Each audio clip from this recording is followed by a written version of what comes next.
1 point with Arnold Gamboa. Are you discouraged today? Napangwawalan ka na ba ng lakas ng loob?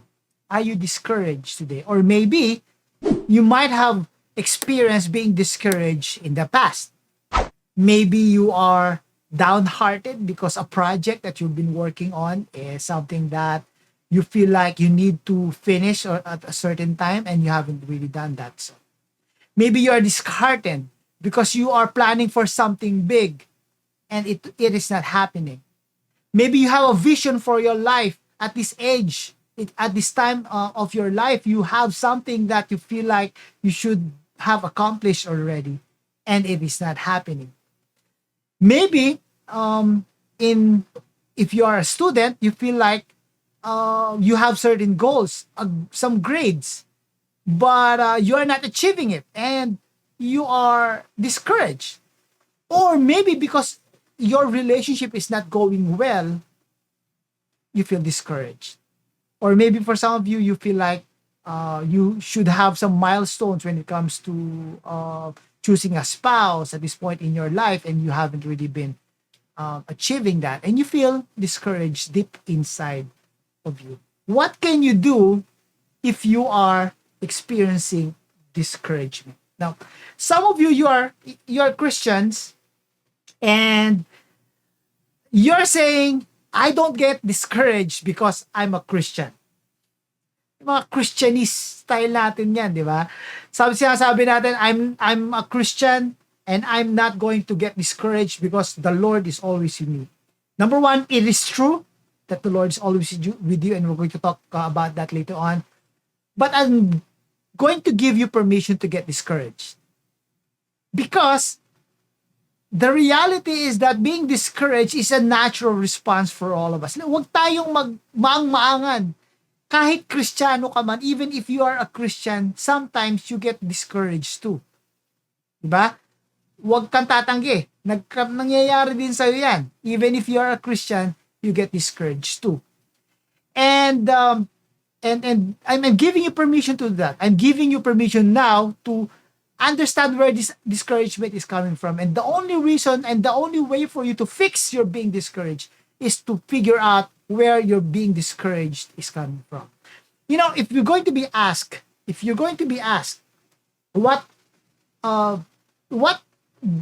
disease might be the deadliest or the most dreaded disease, some of you might say that it's cancer.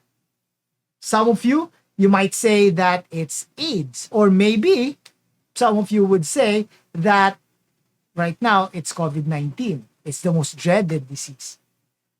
What I can tell you now, though, is that if you can consider discouragement as a disease, this must be the most dreaded disease. You know why? Number one, discouragement is universal. Discouragement is universal. Everyone can be discouraged. Nobody is exempted. Even if how, positive a person you are, you might be the most positive person on earth. Or again, as I mentioned a while ago, you might be a Christian and you have a strong relationship with God. Even if you are not immune to being discouraged. You are being immune to being downhearted. So discouragement is universal. Number two, discouragement is recurring. It's not going to happen once in your life and that's it. Hindi kayo ma-immune sa discouragement. Discouragement is recurring. You might be discouraged last year, and then because of the things that's happening in your life, you can also get discouraged again the following month, and then maybe last week because of the COVID-19 situation. A couple of friends of mine, even here sa Live City Church, they feel discouraged because of the lockdown. Some of them, nawalan sila ng trabaho again because of the lockdown. And truly, even if you are a follower of Jesus, you'd feel discouraged. Totoo naman yun. Di ba? So, and then lastly, so it's universal, it's contagious, it's universal, it's recurring, and then lastly, because it's discouragement is a dreaded disease because it is contagious. Meaning, you might catch this disease from somebody else. No? If someone is discouraged and you are always with the person, you can still also feel discouraged. And maybe you are feeling discouraged and everyone else in your family or in your circle of friends, you can still also catch the virus of being discouraged, and they can also feel discouraged because you are yourself are discouraged. And so it's very important for us to realize where our being discouraged is coming from. So what we're going to do today for the next, I'm going to make this fast, 20 minutes. Let's try to do it. All right. For the next 20 minutes, what we're going to do is to see a very relevant story in the Bible. Some of you know the story of Nehemiah. And we're going to read this particular portion in the book of Nehemiah, so Nehemiah chapter 4. And we're going to see how we can identify with their discouragement and how we can fix this problem of being discouraged. Now, this book or this story of Nehemiah, si Nehemiah, this common person, common ano lang siya, common tao lang siya katulad natin. He's not a prophet, he is not a king. He is someone who is a chef and someone who is not really a born leader. He is just someone who has a burden. May burden siya, and his burden is to rebuild the walls of Jerusalem. And so, to cut the long story short, you can go back and check out the book of Nehemiah later on if you want to. Very good story about leadership, about finding your purpose in life. Go back, go and check Nehemiah. Ang istorya natin ngayon is that when Nehemiah and his team of Jews are rebuilding the walls of Jerusalem, his team felt this dreaded disease of discouragement. And we're going to read this story from Nehemiah chapter 4, and we'll start from verse 6. Chapter 4, verse 6. Sabi dito, so we built the wall till all of it reached half its height. So the people worked with all their heart.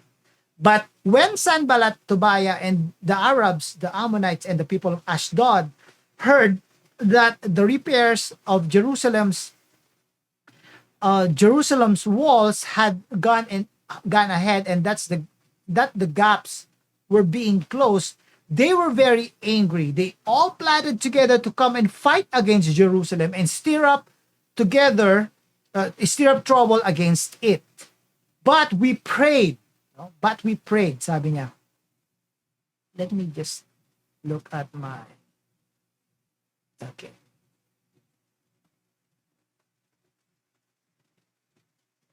But we prayed to our God and posted a guard day and night to meet this threat. Meanwhile, the people in Judah said, eto yung, pansinin niyo yung discouragement nila. The strength of the laborers are giving out, and there is so much rubble that we cannot rebuild the wall. They're very discouraged. Also, our enemies said, before they know it or see us, we will be right there among them and will kill them and put an end to the work. Then the Jews who lived near them came and told us 10 times over, whenever you turn, they will attack us. Therefore, I stationed some of the people behind the lowest points of the wall at the exposed places, posting them by families with their swords, spears, and bows. After I looked things over, I stood up and said to the nobles, the officials, and the rest of the people, don't be afraid of them. Remember the Lord, who is great and awesome, and fight for your families, your sons and your daughters, your wives and your homes. When our enemies heard that we are aware of their plot and that God has frustrated it, we all returned to the wall, each to our own work. May the Lord bless the reading of his words. The first cause of of discouragements based on these scriptures that we have read is just being plain tired. Just being plain tired. Being fatigued can make you feel discouraged. Basahin natin yung yung verse 6. Sabi dito sa verse 6. So, we built the wall till all of it reached half of its height. For the people work with all of their heart. They built the wall, they're halfway through, and they are now experiencing fatigue. Nakakaranas na sila ng medyo pagkapagod. Have you noticed that? Halimbawa, some of you might have participated doon sa mga 10K, 20K runs. Unless you are like some of us here who has been doing this for quite some time now. Of course, wala tayong mga 5K, 10K run ngayon nowadays. But in the past few years, it has become so famous. If you run 10K, when you hit 5K, 6K, 7K, you felt tired and you felt discouraged. You felt like, you would say, I don't want to go through this anymore. Ayoko na. Tapusin na natin to. Titigil na ako. Lalakad na lang ako. Hindi ko na kayang tapusin to. When you're fatigued, when you're tired, you feel discouraged. And you can notice this. Maybe you have been working so hard. Maybe you've been pushing your limits, your physical limits. And when you become physically tired, when you become emotionally tired, when you become spiritually tired, your spirits are down, you feel discouraged. So, I don't know, maybe some of you, maybe you feel tired, maybe you need to rest, and that's the reason why you feel discouraged, because you are fatigued, you are physically tired, you are emotionally tired, you need physical rest. That's one of the reasons why we are discouraged. The second reason why we feel discouraged is we are crushed by frustrations. Ang dami ng frustrations na dumarating sa buhay mo, and that's the reason why siguro nag-pile up na yan. And that's the reason why you feel discouraged. Basahin natin sa verse 10. Sa verse 10, sabi dito, ito yan. Meanwhile, the people in Judah said, the strength of the laborers is giving out. And there is so much rubble that we cannot rebuild the wall. Ang daming gulo-gulo sa paligid. The strength of the laborers are giving out. Ang daming magugulo na, ang daming nangyayari sa paligid. Hindi na namin to kaya, sabi ng mga tao na nag-rebuild ng wall. I don't know, for some of you, maybe you have experienced that. When there's a lot of things going on around you, when there's a lot of frustrations that are not, maybe you want to fix something in your life and it's not happening. You feel like you feel frustrated, and when that happens, you feel discouraged. You feel downhearted. You feel like you don't want to pursue. You don't want to go on with what you're doing because you feel frustrated. When there's a lot of rubble around you, ang hirap gumalaw, di ba? Katulad nito, yung misis ko minsan. Ngayon, nadi-discourage na dahil ang daming magulo sa paligid namin kasi naglilipat kami. And I'm not the one that is really, I don't know, this is my weakness. This is I can't help a lot when it comes to things like this. So all I can do is pray. So yun, kapag ka magulo sa paligid natin, and this is not just physically, medyo emotionally, things are happening, you are getting frustrated, you feel discouraged. So that's number 2. Thirdly, maybe the reason why you feel discouraged is because you are stalled by failures. You're stalled by failures. Tingnan natin yung nangyari sa mga Israelites yung panahon na to. So verse 10, ulitin natin yung verse 10. Sabi dito, meanwhile, the people in Judah said, the strength of the laborers is giving out, and there is so much trouble that we cannot rebuild the wall. They are experiencing some failures after failures. They will try and they will fail. They will try and they will fail. And that's the thing that discourages them. And I don't know, maybe I can relate with this. Maybe some of you can also relate with this. You've experienced so much failures in life. Failures after failures after failures. And you feel like you giving up. You feel like you're so discouraged. Di ba? Ang hirap talaga pagka palagi ka na lang nag-fail. And you can read as many motivational books that you can. And say, you know, when you fail, just press on. Go, go, go. Totoo naman yun. When that happens to you, just, you know, press on. But here's the thing. You are not immune to discouragement. It's not bad to feel discouraged when you fail because that's the reality of life. When you fail, you get discouraged.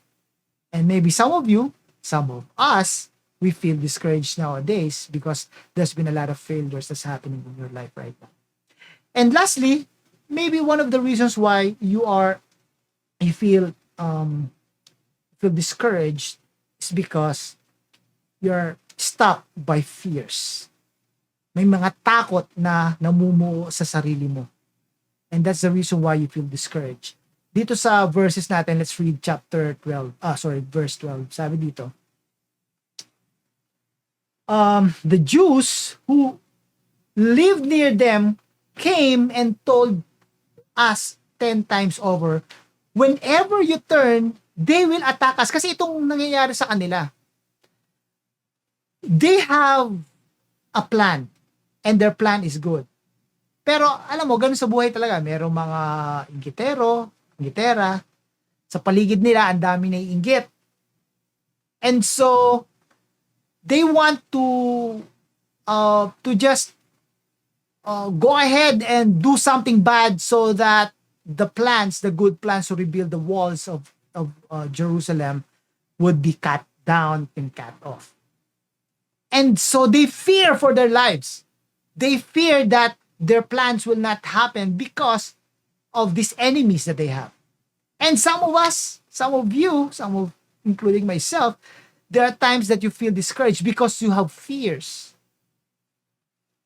You fear for a plan that might not happen. You fear for a relationship that can break down.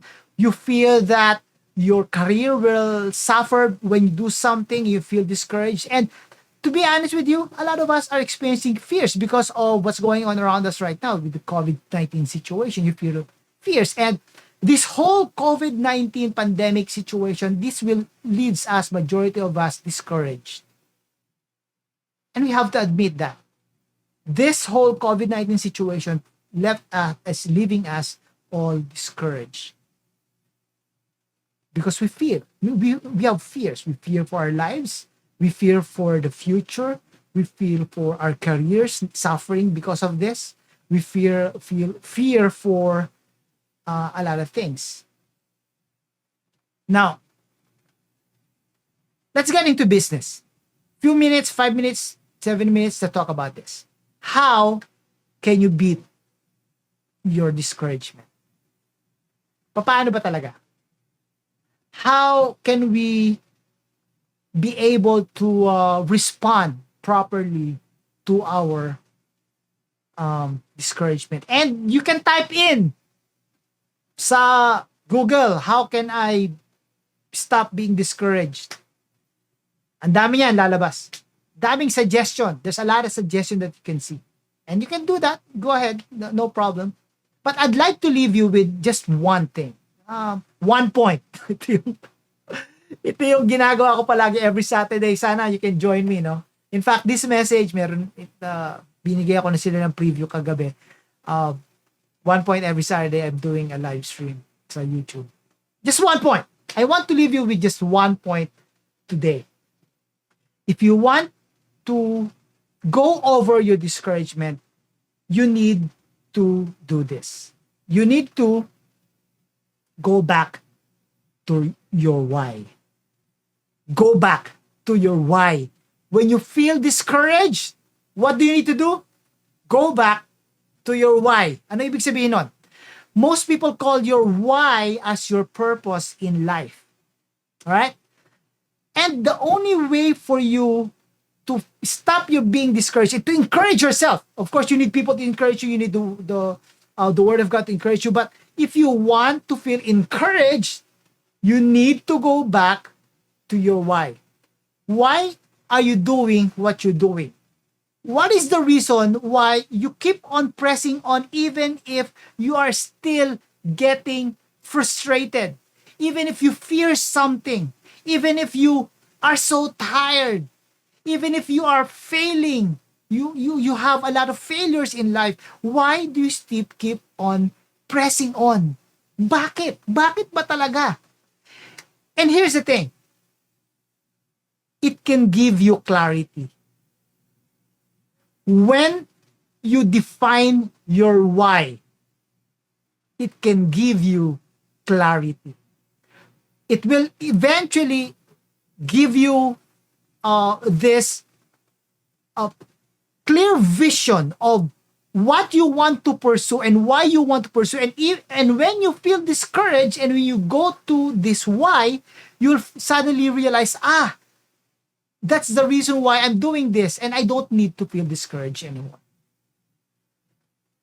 But your why is unique to yourself.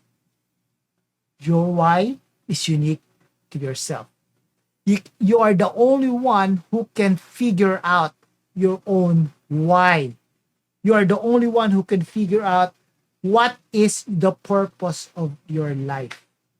What is that assignment? What motivates you? What is that assignment that God has given you? What is your why?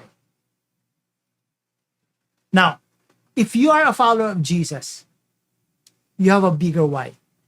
Meron tayong generic, meron tayong isa-isang why. Yung meron tayong tawag dito yung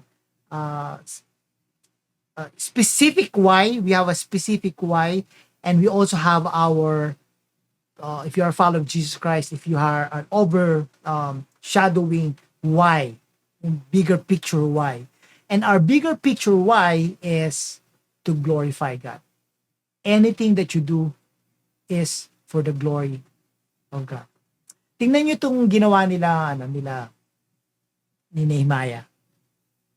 Dinefine ni Nehemiah yung why niya. He defined the why for these people that are so discouraged. Sabi niya dito, verse 14, sabi niya, after I looked things over, I stood up and, let me highlight it for you. Alright. After I looked things over, I stood up and said to the nobles, the officials, and the rest of the people, don't be afraid of them. Remember the Lord. Number one, remember the Lord who is great and awesome. Number two, and fight for your families, your sons and your daughters, and your wives. Remember the Lord who is great and awesome, and fight for your families, your sons, and your daughters, your wives, and your homes. Sabi ni Nehemiah, you know why we're doing this? You know why we're building this wall? Number one, you know that we're doing this for the Lord. The Lord wants us to do this. Let's build this wall. And number two, remember that you're fighting for your families. Remember you're fighting for your wives, for your kids, for your homes. You're doing this not just for yourself. You're doing this because you're fighting for somebody else. That is our why, people, sabi ni Nehemiah. Ganda. Na-imagine ko parang freedom. Yung ganong klase, di ba? Motivational speeches, ganun ginagawa ni Nehemiah during this time. And maybe you need to do that. You need to, if you want, you can motivate yourself and ask yourself, why am I doing what I'm doing? Why? When you feel down, when you feel discouraged, why are you doing what you're doing? And I'm not going to say anything sa'yo kasi specific sa'yo eh. Go down to that level immediately when you feel discouraged. define your why. Why are you doing what you're doing? Now, if you have stayed long enough sa Life City Church and you've heard me talk about this, I've been open about my failures, my discouragements in the past. Alam niyo naman yan. And there are a couple of things that I've shared with you in the past. I've said that I've been discouraged about. Remember that when we had uh, a closed door Zoom only meeting, we did not uh, we did not share this on the on our Facebook feed. Sabi ko, I feel discouraged sometimes because I feel like we are not moving ahead as a church to that kind of vision that we want to see for ourselves, for the church. And Life City is 10 years 10 years old, running 10 years. And sometimes as leaders we have some we want to see particular um goals, but we're not seeing it. And I shared with you that I feel discouraged sometimes because of that. And so I also shared in the past that I feel discouraged when I look at my career. I have some goals in my career and I feel discouraged that I'm not able to, I have those goals that I felt like I need to achieve.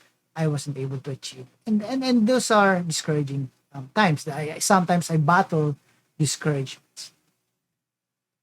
When I experience those things, almost immediately my mind would switch and ask, why are you doing what you're doing? What is your why? And that is the reason why, and that is somehow almost immediately encourage me. Why? I would ask myself, why are you serving Life City Church? Why? And I would go back to that story 21 years ago when I'm lost, when I am a religious person and doesn't have a relationship with Jesus. I would go back to that time when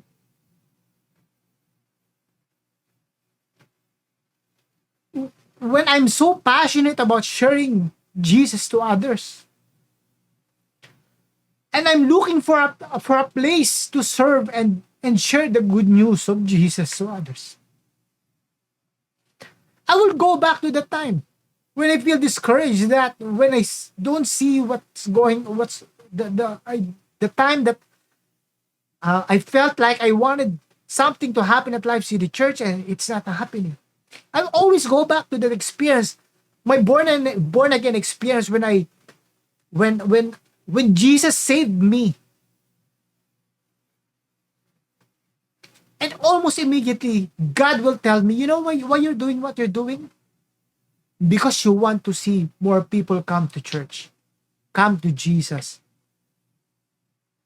Because you are passionate about, sharing what happened to you in the past. You're passionate about that. And that's the reason why you're doing what you're doing. And why are you pursuing your career? Because you love your family, even if sometimes it's so hard to do it. You love your family, you want to serve your family, you want to serve your wife and your kids. That's the reason why you're doing what you're doing. And so, you define your why. And I can't do that for you.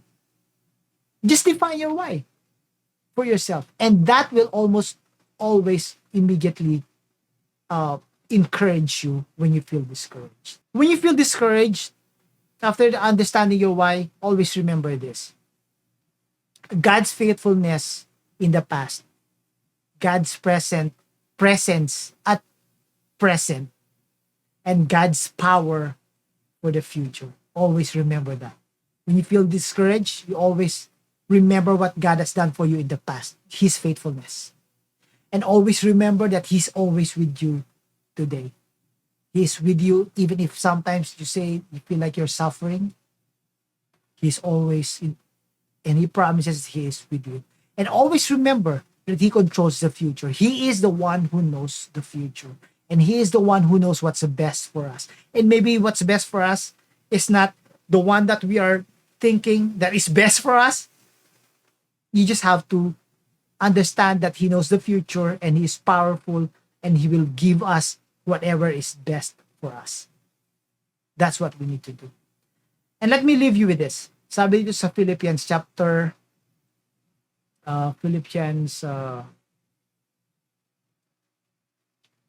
4, verse 13. And this is a well-loved verse. Sabi dito, I can do all things through Christ, through Him, who gives me strength. Now, the context of this verse is not, this is about suffering. You can do all things. If you're suffering, you can do all things. You can survive the suffering through Christ that gives you strength. It's not, if I want to have a Lamborghini, I can do all things through Christ. You can give me strength. If I want to become Michael Jordan, I can be Michael Jordan if you want to because Christ give me strength. That's not the context of the text. The context of the text is when you're suffering, God can give you strength, and you can survive, you can be someone that God promises that you can become all through these sufferings, all through these trials, if you trust in God. My hope is that your discouragement will not last long. And just like a virus, it will die down. The virus of discouragement will eventually die down. And while we are in that time of discouragement, always remember, go back to your why. And then remember, God has been faithful to you in the past, and He will continue to be faithful to you today in the future. And whatever you're planning in the future, God knows what's best. Can I ask you to bow down your heads and pray with me? 1 point with Arnold Gamboa.